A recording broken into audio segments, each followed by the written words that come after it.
नमस्कार दोस्तों, आपका स्वागत है मेरे चैनल पर। आज सुनेंगे कहानी भेदभाव। बहू, ये मैं कुछ साड़ियाँ लेकर आई हूँ। वक्त मिले तो इनमें फॉल और पीको कर देना। बाजार से बहुत महंगा लगाते हैं और वक्त पर भी नहीं देते। तुम्हें तो समय मिल ही जाता होगा। वैसे भी घर के काम ही कितने होते हैं। बस ध्यान रखना कि धोखे से इन साड़ियों को अपनी साड़ियों से बदल मत लेना, क्योंकि मुझे अपनी चीज़ें बखूबी याद रहती हैं। नंदिता जी अपनी बहू पारुल से कहती हैं। पारुल बोली, राम राम मम्मी जी, मैं क्यों आपके साथ धोखा करूंगी। जहां तक बात रही साड़ियों की, एक साथ 5 साड़ियां आप कब लेकर आईं। इतने चटकदार रंग तो आप पहनती भी नहीं है। फिर ये किसकी साड़ियां हैं जिन्हें आप अपना बता रही हैं।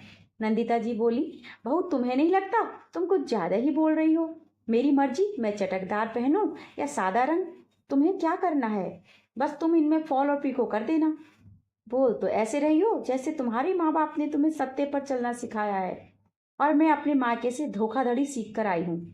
पारुल कुछ कहती उससे पहले नंदिता जी बोली, तुम इस तरह से बात करती हो इसलिए मनु भी मुझसे जुबान लड़ाती है।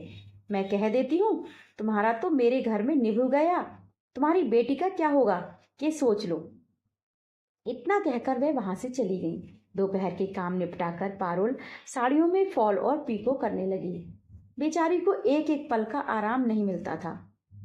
तभी बेटी कॉलेज से लौट कर आई और बोली, मम्मी ये किसकी साड़ियां हैं। पारुल ने पूरी बात बताई तो मनु बोली, मुझे तो लग रहा है दादी धोखे से बुआ का काम आपसे करवा रही हैं। जरूर ये साड़ियां बुआ की होंगी। उनके पैसे न खर्च हो इसलिए वो आपसे लगवा रही हैं। पारुल ने कहा, छोड़ो इन बातों को, तुम हाथ मुंह धो लो। कोई एक बार धोखे से अपना काम निकाल सकता है, पर बार बार नहीं। मनु वहां से चली गई। जब वह अपने कमरे में लौट रही थी तो उसने नंदिता जी को अपनी बेटी मंजू से बात करते हुए सुना। मंजू, तुम चिंता मत करो, तुम्हारी 5 साड़ियों में फॉल और पीको सब हो जाएगा और तुम्हारा 1 रुपया भी खर्च नहीं होगा। बस तुम पारुल को ये मत बताना कि वो साड़ियां तुम्हारी हैं। इतना कहकर दोनों माँ बेटी हंसने लगी।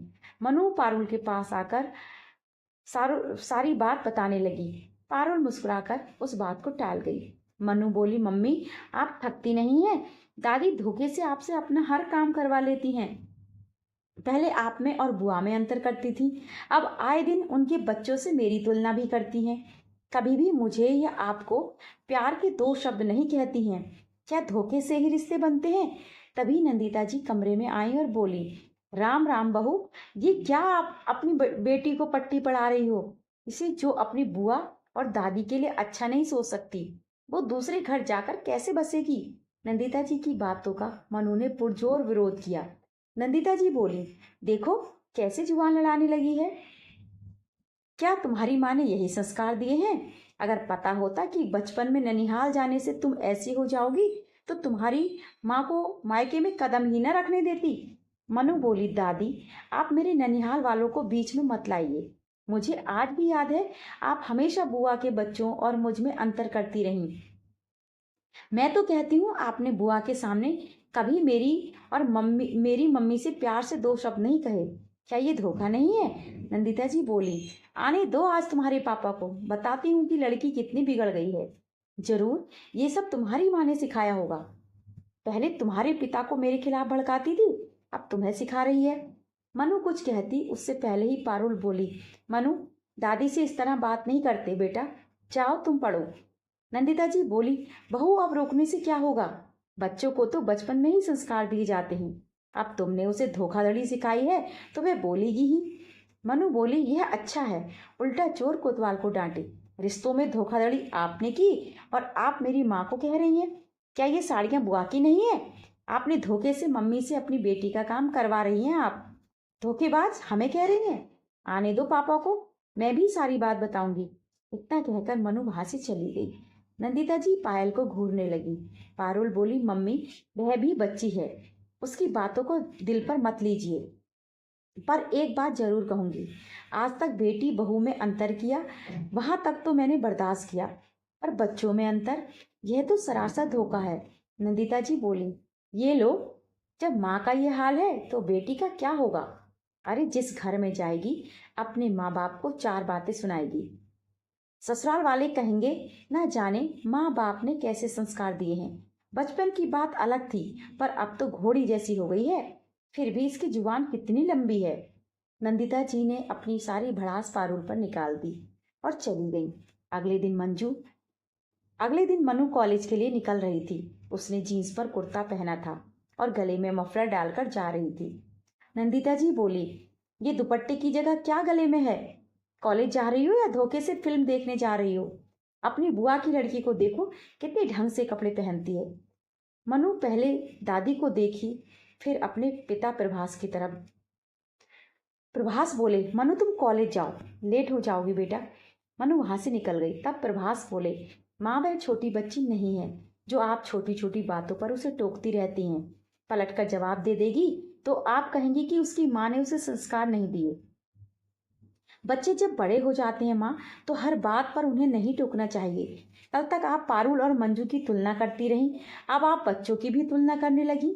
यह अच्छी बात नहीं है। एक रिश्ते के साथ न्याय और दूसरे के साथ धोखा। घर में शांति बनी रहे और पति शांतिपूर्वक अपना काम कर सके, इस वजह से पारुल बहुत कुछ अनदेखा करती थी। उस समय बीता। मंजू अपने मायके आई। बातों बातों में उसने अपनी माँ से कहा, माँ आपकी नातिन को विदेश पढ़ने के लिए भेजना है, उसमें बहुत पैसे लगेंगे। अब इतने पैसे कहाँ से आएंगे?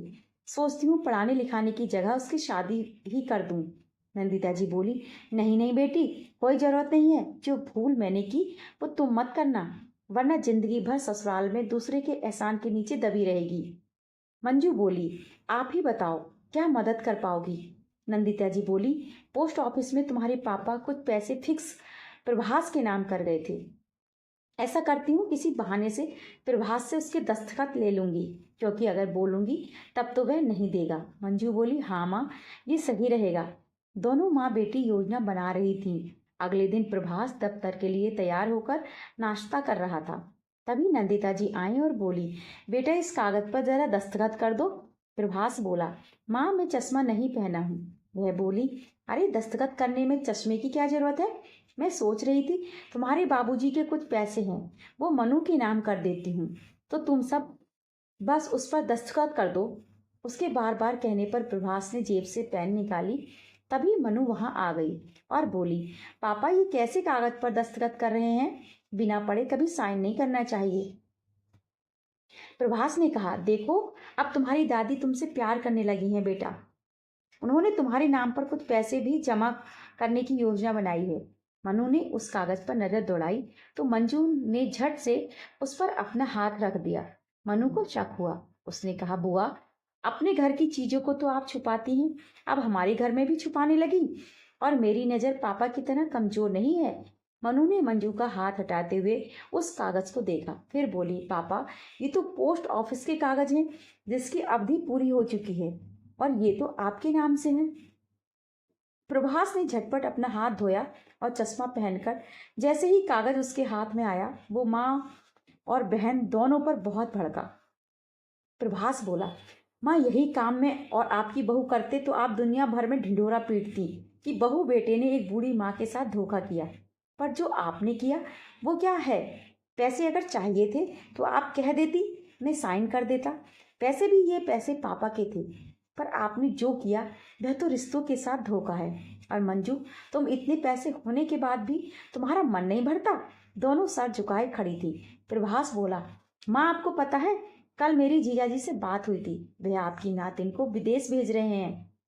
अरे वह तो मनु के लिए भी बात कर रहे थे, परंतु मंजू ने उन्हें रोक लिया। नंदिता जी आश्चर्य से बेटी की तरफ देखने लगी।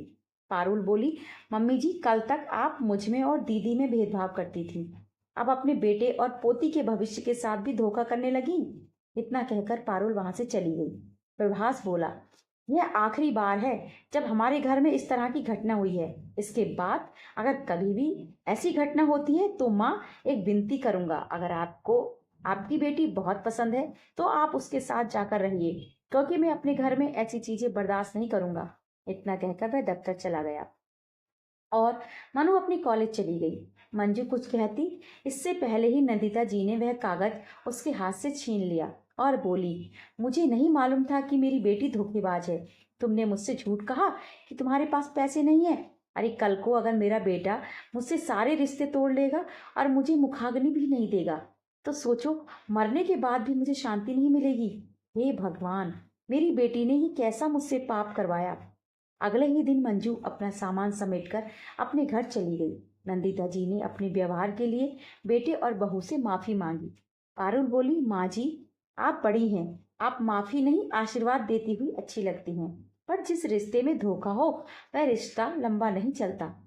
कहीं ना कहीं दीदी की गलत भावना को आपने बढ़ावा दिया। अच्छा हुआ वक्त रहते आप संभल गई, वरना उसके उनके ससुराल में कुछ ऊंच नीच हो जाती तो सोचिए हमारी क्या इज्जत रह जाती। नंदिता जी को अपनी गलती का एहसास हुआ और मंजू को भी अपनी गलती समझ में आई। अब कभी भी वह पोती और नातिन में तुलना नहीं करती थी। तो किसी भी रिश्ते में धोखा और अन्याय की गुंजाइश नहीं होती है। दोस्तों, कहानी कैसी लगी कमेंट करके मुझे ज़रूर बताएं और इसी तरह की नई नई इंफॉर्मेटिव कहानियों के लिए मेरे चैनल को भी ज़रूर सब्सक्राइब कर लीजिए और वीडियो को लाइक और शेयर तो ज़रूर करना पड़ेगा आपको, क्योंकि कहानी ही इतनी अच्छी है। दोस्तों, क्या आपको भी लगता है कि आजकल के माता पिता इसी तरह बदल गए और इसीलिए ये समाज और बच्चों की भावनाएं भी बदल चुकी हैं? क्या आप भी मेरी इस बात से सहमत है? तो कृपया कमेंट करके मुझे ज़रूर बताएं। धन्यवाद।